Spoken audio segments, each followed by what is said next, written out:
Hello everyone. I welcome you all for the second lecture of Integrated Water Resource Management.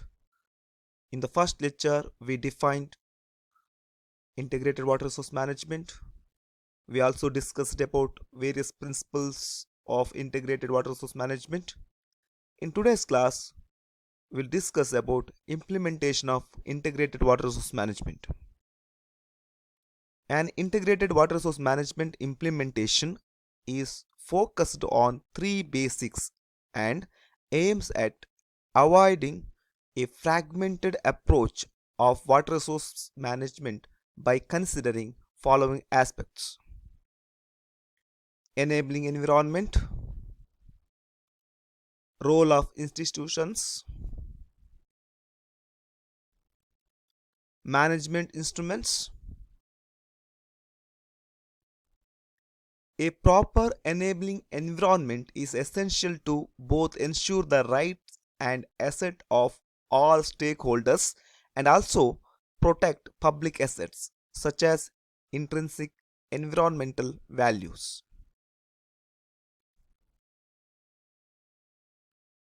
Institutional development is crucial to the formulation and implementation of integrated water resource management policies and programs.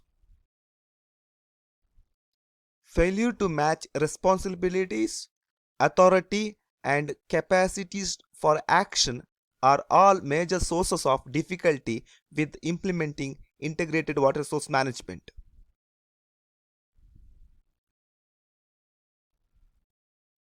The management instruments for integrated water resource management are the tools and methods that enable and help decision maker to make rational and informed choices between alternative actions.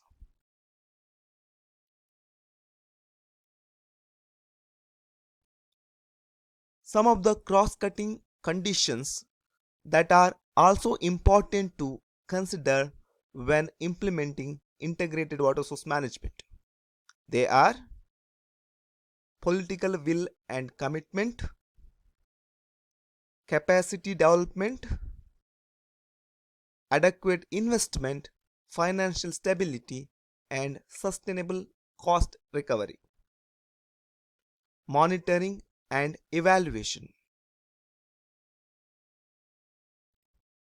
Integrated water resource management should be viewed as a process rather than one shot approach. There is no correct administrative model for integrated water resource management. The art of integrated water resource management lies in selecting, adjusting, and applying the right mix of these tools for a given situation. Integrated water resource management has no fixed beginning or endings.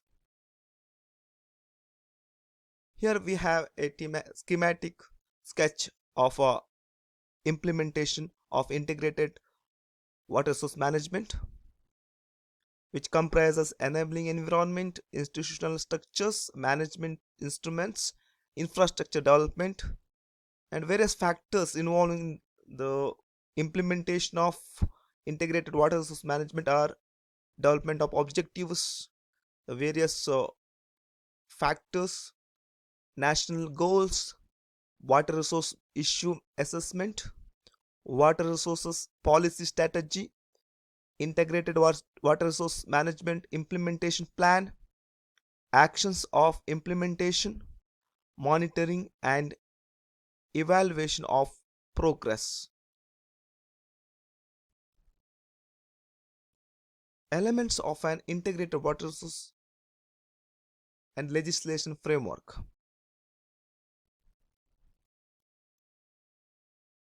National, provincial, and local water and policies determine stakeholders play their respective roles in the development and management of water resources. Basin organization put up by law have a strong mandate. Laws and water policies spell out rules, responsibility, and accountability of public and private sectors. Water management framework should be a part of an existing national administrative system. Basin and national water policy management plans should be harmonized. With this, I conclude the lecture 2. Thank you.